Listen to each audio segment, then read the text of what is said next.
Bonjour et bienvenue pour cette vidéo consacrée à la défense Pirc, plus exactement au moyen de combattre la défense Pirc. Et pour étudier la question, j'ai choisi une partie entre Samuel Sevian, de 1484 Hello, et Dennis Boros, de 1470, au moment de cette partie qui s'est jouée en 2014 à Saint-Louis, aux États-Unis. Il faut quand même préciser que celui qui avait les blancs, Sevian donc, Samuel Sevian, a atteint les 2500 à l'issue de ce tournoi et est devenu grand maître avant d'avoir ses 14 ans. Donc il est devenu grand maître à l'occasion de ce tournoi où il a été très en forme. Vous allez le voir dans cette partie. Donc la Pirc, vous le savez, ça s'obtient de plusieurs manières. Ça peut s'obtenir avec D6, D4, cavalier F6, cavalier C3, G6. Ensuite, fou G7 pour ensuite activer le fou sur cette diagonale en préparant notamment des percées à base de C5 dans la range qui va nous intéresser en tout cas. On peut aussi obtenir la Pirc de la manière qui a été choisie dans cette partie, donc après G6, D4, fou G7, cavalier C3, D6, et maintenant, au lieu de rentrer dans la range classique avec cavalier F3, Sevian a joué F4, qui s'appelle l'attaque autrichienne, qui est assez violente, vous allez le voir.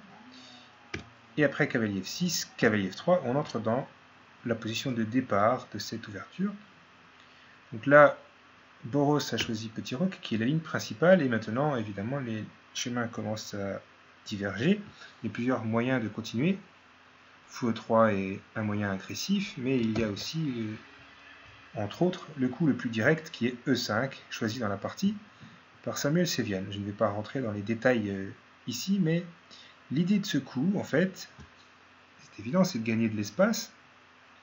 Mais en faisant ça, on va donner une cible. Du coup, la cible, ce sera le pion E5. Et le plan des noirs sera, après avoir replié le cavalier, de jouer C5 pour créer une tension maximale au centre, pour supprimer D4, et ensuite pouvoir supprimer E5. D'abord supprimer la base, pour ensuite supprimer la pointe. Ça, vous le savez, dans les chaînes de pions, ici, ce n'en est pas une tout à fait, mais dans les structures de pions, avant de s'en prendre à la pointe, il faut s'attaquer à la base. Bien. Donc ici, le cavalier est obligé de venir en D7, puisqu'il n'y a pas de fou en E3, donc on ne peut pas gagner de temps en venant en G4.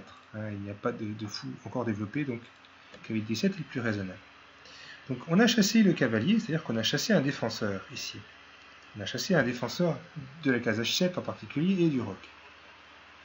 Et par conséquent, on peut continuer maintenant, comme dans la partie, par H4.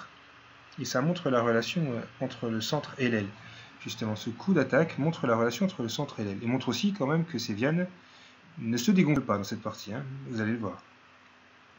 Donc, on a en effet gagné de l'espace au centre.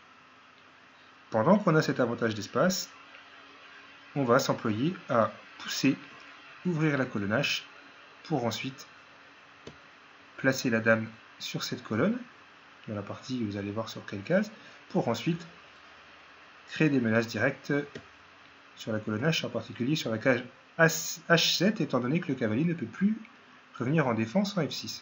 Donc ça, c'est évidemment dans l'idéal. L'objectif des noirs ici, ce sera de supprimer ces deux pions à temps pour récupérer la case F6 qui permettra au cavalier de revenir en défense au bon moment. En tout cas, c'est ça le plan défensif qui aurait dû être adopté. Et pour ça, évidemment, il ne faut pas traîner. Il faut absolument contre-attaquer au centre. Vous le savez, quand on vous attaque sur l'aile, et encore plus sur l'aile roi, puisque c'est quand même le roi qui est en danger, eh bien, au lieu de contre-attaquer à l'aile dame, on contre-attaque au centre quand c'est possible. Les attaques de roc opposé, en général, fonctionnent quand le centre est fermé. Sinon, il faut s'en prendre au centre à chaque fois qu'il y a quelque chose à faire au centre. Donc ici, les noirs doivent absolument contre-attaquer. S'ils jouent un coup comme H5, qui bloque l'attaque temporairement, les blancs peuvent jouer E6, sacrifier un pion, et après F prend E6, fou D3, obliger les noirs à jouer Dame E8, et du coup, créer une pression sur le roc qui commence à être affaibli. Même s'il n'y a rien de fait, les blancs ont de la compensation, et c'est quand même eux qui ont tout le plaisir dans cette partie, c'est eux qui se font le plus plaisir. Et la structure de pion noir n'est pas très satisfaisante. Donc on a une compensation pour les blancs. même si évidemment tout reste à faire. Hein. Donc cette suite était jouable aussi pour les noirs. Mais les noirs n'ont pas envie de se laisser faire. Donc après H4, plutôt que de subir, on joue C5, on contre-attaque au centre. Je le répète, on veut s'en prendre à ce pion E5, mais pour le moment il est trop protégé, donc il faut déjà supprimer ses défenseurs. Le seul qu'on peut vraiment supprimer, évidemment, c'est D4. Les autres sont inaccessibles. Le cavalier et le pion là sont inaccessibles. Donc, suppression de D4 en jouant C5, c'est tout à fait logique. Et évidemment, si on prend en C5, les noirs vont probablement reprendre, mais en E5, pour justement supprimer la cible, qui était E5. Donc là, les blancs pouvaient créer une percée typique de l'attaque autrichienne. Déjà, c'est pour ça que c'est une partie riche, aussi bien dans la manière dont elle s'est déroulée que dans les variantes annexes. Dans l'attaque autrichienne, le but c'est d'affaiblir le roc. Et ici, il y avait un moyen de le faire, même si, évidemment, c'est jamais simple, puisque les noirs ont des moyens de se défendre. Donc je vais le montrer juste pour illustrer. Le coût de la partie est au moins aussi fort, hein, en fait. Si on joue d'abord E6, on affaiblit le roc dans la mesure où après la prise en E6, qui est pratiquement forcée, sinon de toute façon l'affaiblissement va avoir lieu sans que ça coûte quoi que ce soit au blanc, eh bien on constate que ce pion G6 n'est plus défendu que par un pion. Donc on a déjà quelque part dévié un défenseur du pion G6. Et maintenant, on va supprimer le deuxième défenseur, et après l'échange en G6, ce pion-là sera seul, isolé, et donc pourra être attaqué par un fou, entre autres, et il sera vraiment sous pression, à tel point qu'il ne tiendra pas, et parallèlement, les pièces lourdes vont se coordonner sur la colonnage pour créer des menaces directes en H7, avec éventuellement un cavalier en G5 qui peut faire très mal. Donc ça, évidemment, il faut réagir. Mais dans ce moment précis, on a récupéré notre case défensive F6, puisqu'on a joué E6 un peu vite. On a laissé la case F6 au cavalier, donc tout simplement, les noirs peuvent, enfin tout simplement, en tout cas, les noirs pouvaient d'abord prendre en H5 dans cette ligne-là, et ensuite, quel que soit le coup des blancs, rapatrier leur cavalier ici. Quitte à rendre du pion, hein, parce qu'on a quand même gagné déjà 2 pions, donc on peut en rendre au moins un, c'est pas un problème, le plus important c'est de tenir la position, pour ensuite contre-attaquer. Voilà. Et une fois que le cavalier vient ici, en F6, il va soit défendre le pion H5 si les blancs ne le prennent pas, soit de toute façon défendre le pion H7, et le roc tient bon. Donc E6, c'est typique, mais ici insuffisant. Dans la partie, Samuel Sevian s'en est d'abord pris au pion G6 en jouant H5 d'abord. Donc, H5. Mais en faisant ça, il a sacrifié un pion. Vous allez le voir, il fallait bien calculer les conséquences de ce coup. On voit qu'il se dépêche parce qu'il sait que son centre va voler en éclats. Et avant que son centre n'éclate, il essaye de créer des menaces concrètes. Pourquoi le centre des blancs éclate-t-il? Tout simplement parce qu'il y a déjà l'échange des 4 qui supprime un défenseur du pion. Si on reprend du cavalier, évidemment on perd le pion 5 sans aucune compensation. Donc les blancs reprennent de la dame, et après, D prend E5, et bien les noirs, on a l'impression, ont rempli leur plan, ont rempli leur contrat, c'est-à-dire de supprimer le pion E5 pour ensuite réveiller leur fou, ce qui est le plan de toute la pirque. En général, pour faire simple, un des objectifs majeurs de tout joueur de pirque, c'est d'agrandir la diagonale du fou en supprimant tous les obstacles. Et aussi, on a supprimé D4 et E5. Un petit peu comme dans la Lukin variante des 4 pions, en tout cas dans la sous-variante Sergeyev, pas forcément dans la ligne principale, mais dans la variante Sergeyev. Donc c'est ça l'objectif. Entre autres, hein, il y a plein d'autres ouvertures, évidemment, où ce thème apparaît. Donc, on a l'impression que les noirs ont réalisé leur plan, d'autant plus que si on prend en E5, avec le pion ou même avec le cavalier, ça ne change rien, eh bien, les noirs le gagnent, ce pion E5, en fait, en prenant du cavalier, tout simplement parce que la dame va forcément être échangée. Les dames vont forcément être échangées. Et si on échange en D8, le cavalier n'est plus attaqué qu'une seule fois. Donc, on peut soit prendre avec la tour, et il n'y a plus d'attaque, soit même s'autoriser un petit échec intermédiaire, mais ici l'échec intermédiaire n'était peut-être pas indispensable, donc ne serait-ce que tour prend D8, ça suffit, et il n'y a plus d'attaque. On a notre pion de plus. Et donc après D prend 5, en réalité, les blancs ont perdu un pion, mais c'était calculé. Les blancs, en effet, ont joué Dame F2 à ce moment-là, avec un plan évident, jouer Dame H4, ouvrir, et faire échec en H7. Donc évidemment, dans cette position-là, il faut avoir des nerfs assez solides côté noir, et bien se demander quels sont nos problèmes défensifs. Le principal problème défensif, c'est qu'on veut rapatrier un cavalier ici, une fois que la colonne H aura été ouverte. Donc, les prochains coups des blancs risquent bien d'être H prend. On voit bien qu'on ne peut pas trop reprendre du pion, parce que le fou peut venir faire échec ici, donc ça serait dangereux. Ça ne réglerait pas tous nos problèmes, au contraire. Donc on est forcé de prendre du pion H. Et avant qu'une dame vienne en H7 pour mater, il faudrait que notre cavalier puisse venir en F6. L'inconvénient, c'est que si on le fait trop vite, il y aura une prise en F5 qui va de nouveau chasser notre cavalier, qui ne pourra du coup plus défendre la case.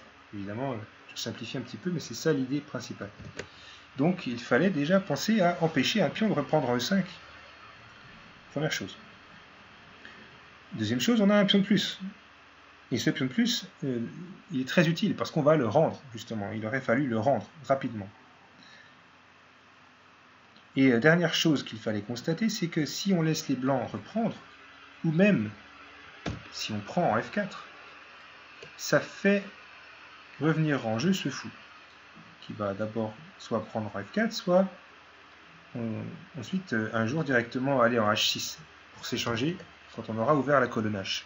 Donc, je récapitule, le plan des blancs ici, c'est de prendre ici, puis de prendre ici, et de jouer fou H6, éventuellement après avoir joué Dame H4. Donc ça, c'est la dame qui peut reprendre en H6, si elle échange, et avec des menaces terribles sur H7, étant donné que le pion E5 surveillera la case F6, que le cavalier ne pourra pas venir occuper, pour défendre.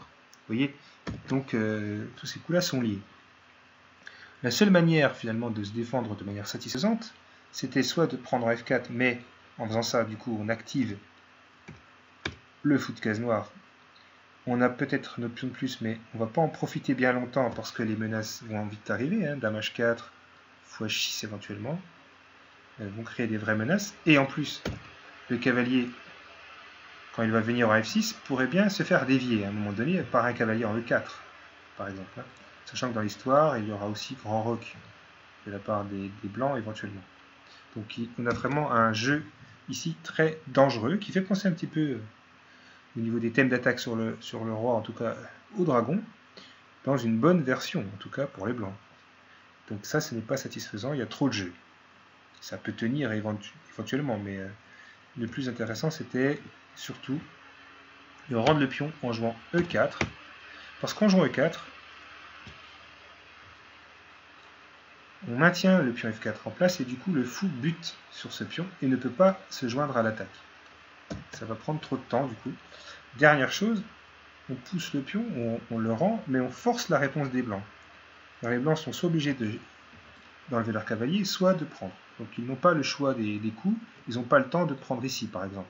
Hein, puisqu'après la prise, on se réfugie en H8 et il ne se passe plus rien. Vous savez que souvent, on le dit, hein, le meilleur défenseur pour un roi, c'est un pion adverse, puisque une pièce blanche ne pourra jamais prendre en H7. Et donc, c'est lui, finalement, qui défend le roi noir, ici.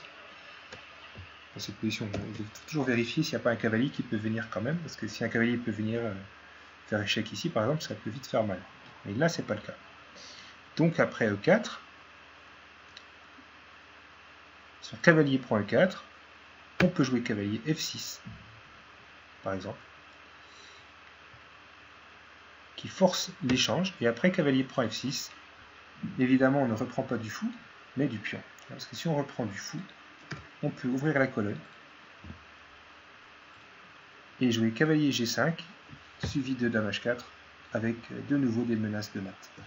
Donc en tout cas, un net avantage blanc, parce que les noirs vont être obligés de lâcher leur fou sur le cavalier pour se défendre. Évidemment, je simplifie, mais ça va être difficile à tenir. J'ai le fichier PGN évidemment qui est là pour vous montrer plus en détail les lignes. Donc après cavalier prend F6 échec, on a l'impression qu'on a perdu le défenseur de notre roi, mais on reprend du pion. Et du coup, le roi reste bien défendu. Alors cette position nous montre aussi une ressource défensive pour les noirs, qui est basée sur le fait que maintenant ce sont les blancs finalement qui ont leur roi mal placé, hein, en plein sur une colonne ouverte, c'est pour ça qu'on a repris du pion et pas du fou. Comme ça on va pouvoir contre-attaquer au centre, puisque vous le savez, quand on veut attaquer à l'aile, il faut contre-attaquer au centre et ouvrir les lignes au centre, c'est ce qu'on vient de faire de manière très économique, sans sacrifier quoi que ce soit. Et par conséquent, après l'échec de la tour en E8, on gagne la case F8 pour notre roi, case de fuite, et même si la dame est en H7 à ce moment-là, elle ne peut plus continuer l'attaque, puisque les cases qui environnent le roi sont bien gardées par le pion F6, qui empêche par exemple un cavalier de venir ici. Donc l'attaque s'essouffle, on peut vérifier, hein, mais après la prise, on peut reprendre du pion H sans avoir peur. Évidemment pas du pion F, parce que là, sinon, on permet au fou de venir avec échec, et l'attaque continue, ça va être dangereux. Et de toute façon, les blancs vont finir avec une meilleure position, au pire. Donc non, on reprend du pion H, sans avoir peur, des fantômes, parce qu'après dame H4, tour E8 gagne un temps, échec, même s'il ne gagnait pas de temps, ça aurait quand même laissé la case de fuite au roi. Mais là, avec gain de temps, c'est encore plus simple. Et donc maintenant, c'est aux blancs de faire attention, parce que la contre-attaque va pas tarder. Hein. Donc on est obligé de jouer fou 2 pratiquement. Et on voit bien qu'il n'y a plus grand-chose. Seule la dame peut venir en attaque. Aucune autre pièce ne peut se joindre à cette attaque. Et même après dame H7 plus tard, une fois que le roi sera venu en F8, on ne peut pas arriver avec ce fou en A3 faire échec. On n'a pas le temps, tout simplement parce qu'il y a par exemple des coups comme dame A5 échec, entre autres. Donc on va dire que l'attaque blanche s'est essoufflée et c'est au noir de renvoyer l'ascenseur bientôt. Voilà. On peut aussi examiner cavalier G5, mais là encore, il y a deux suites intéressantes. Et la première, c'est de jouer cavalier F6. Parce qu'après prise et dame H4, eh bien, le cavalier fait son travail et défend bien la case, donc il n'y a pas de mat. Et on a le temps d'évacuer et de faire une case de fuite pour le roi. Donc, pour ça, on peut jouer tour E8 tout de suite, mais ce n'est pas pressé, donc on peut mettre la tour sur une meilleure case encore. Donc on joue d'abord dame C7, par exemple, et ensuite seulement, après cavalier prend E4, sans paniquer, on joue tour D8, puisque de toute façon, si on supprime le défenseur, on n'a plus besoin de défenseur maintenant, étant donné qu'on a une case de fuite. Et évidemment, dans cette ligne, comme le fou C1 ne peut pas faire d'échec utile, ça ne gagne pas, on a largement le temps de défendre. Et je dirais même de contre-attaquer, parce que maintenant, qui est au centre, c'est lui. Hein, donc maintenant, c'est les blancs qui doivent faire quelque chose pour leur roi et qui risquent fort de se prendre une contre-attaque.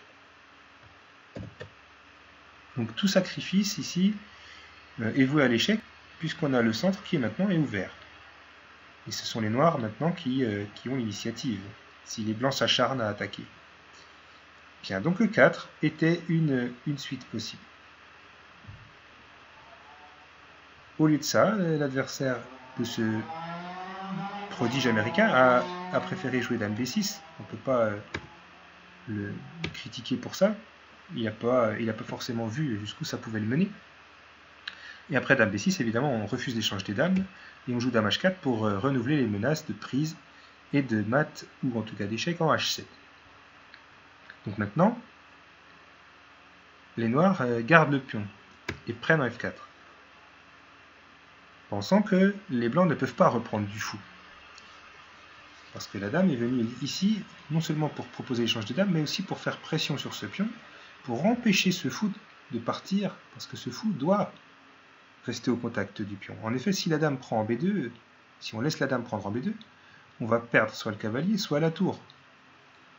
Donc ça a l'air grave. Donc les blancs ont continué déjà par prise en G6 pour ouvrir la colonne. Et évidemment, on ne peut pas reprendre, sinon on se fait mater en H7, qu'il va y avoir des dégâts en tout cas. Parce que le cavalier va se joindre à l'attaque, hein, même si on reprend du pion F, il va y avoir d'abord échec en H7, puis le cavalier qui va se joindre à l'attaque en G5. Hein, après prise, ici on aurait dame pour H7, voilà, et cavalier G5 échec par exemple. Et sans parler de fou C4 échec aussi. Donc il y aura probablement un réseau de maths. En cherchant un petit peu, on trouverait. Donc ici, la meilleure solution, c'est de jouer H6. Là, si on ferme, si on joue dame prend G6, ça ne résout pas tout. Parce qu'il y a fou D3. Et on va être obligé de rendre du matériel. Soit en jouant dame G3, prise, prise et fou prend H7. Avec une découverte à suivre qui ne donne rien, mais en tout cas les blancs ont de la compensation parce que ce pion ne va pas aller bien loin. Soit après fou D3 en jouant F5 pour parer les menaces, et maintenant on a cavalier D5 qui arrive. Donc on récupère F4 ou on gagne la dame. Et maintenant évidemment les noirs n'ont plus trop de solutions. Ils peuvent tenter de faire échec, mais après fou E2, les blancs maintiennent leur menace, hein, de prise en F4, de prise en F7, de prise en H7, donc il y a 3 cibles ici. Et vous vous doutez bien que la prise en D5 n'est pas satisfaisante, puisque dame prend H7, toujours pareil, roi F7, cavalier G5, et on est obligé de lâcher le fou.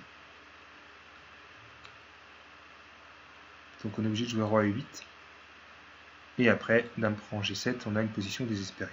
Donc, évidemment, on peut encore regarder roi F6, mais sur roi F6, il y a un réseau de maths. Je vous laisse le chercher.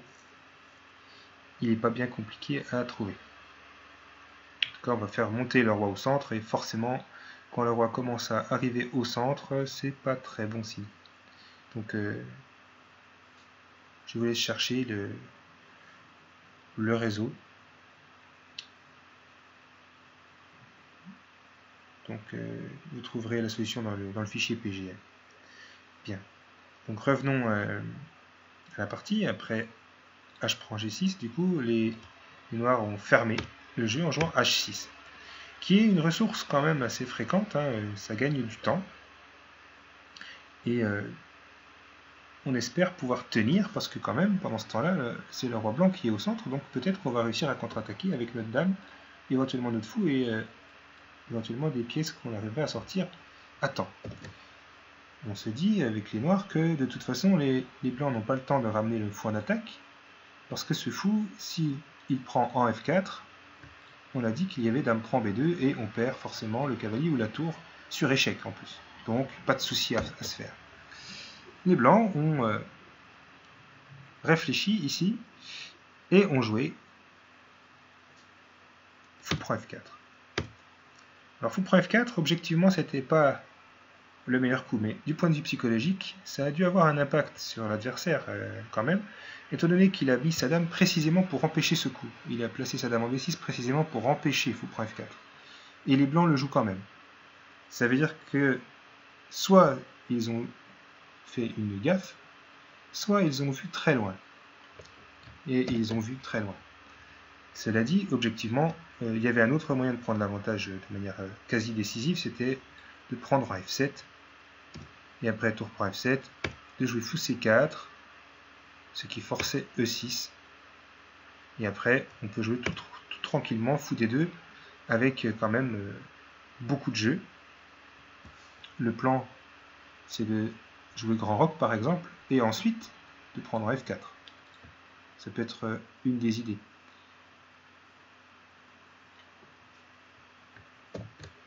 Mais ce n'était pas assez radical pour Samuel Sévien. Donc il a préféré jouer fou pour F4, qui objectivement, c'est-à-dire du point de vue de la machine, ne gagne pas, mais la machine est sèche, c'est-à-dire qu'elle n'a pas de sentiment. Donc on préfère voir un coup comme ça qui pose d'énormes problèmes aux noirs, même si objectivement il n'est pas gagnant. plutôt que de voir un coup plus raisonnable.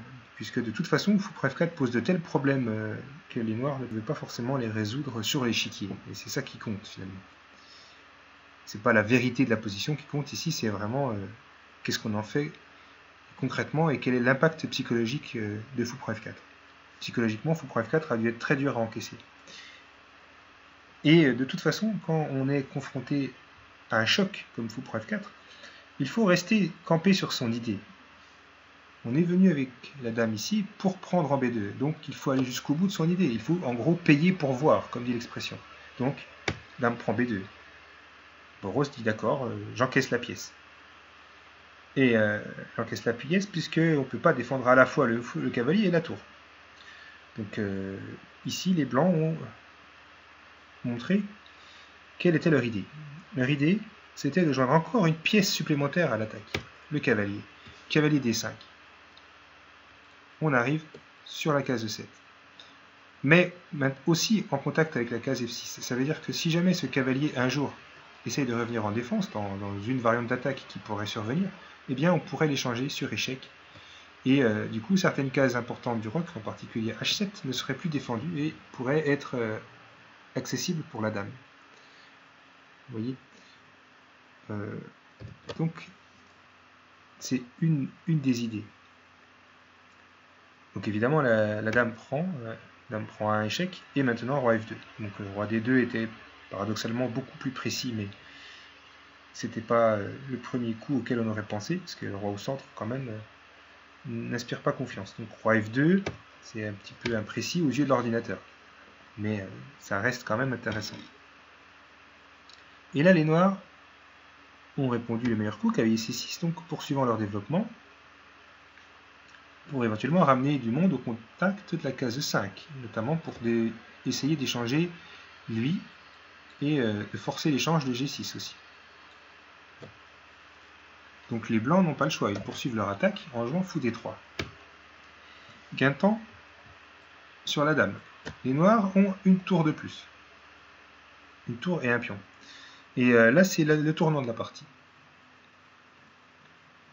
Justement, puisqu'on a une tour de plus et un pion, eh bien, on peut tout à fait rendre la dame contre la tour. Comme ça, ça supprime les menaces de mat sur la colonne déjà, si on arrive à supprimer la tour. Donc la meilleure réponse ici, c'était de prendre en H1, mais c'était un coup spectaculaire.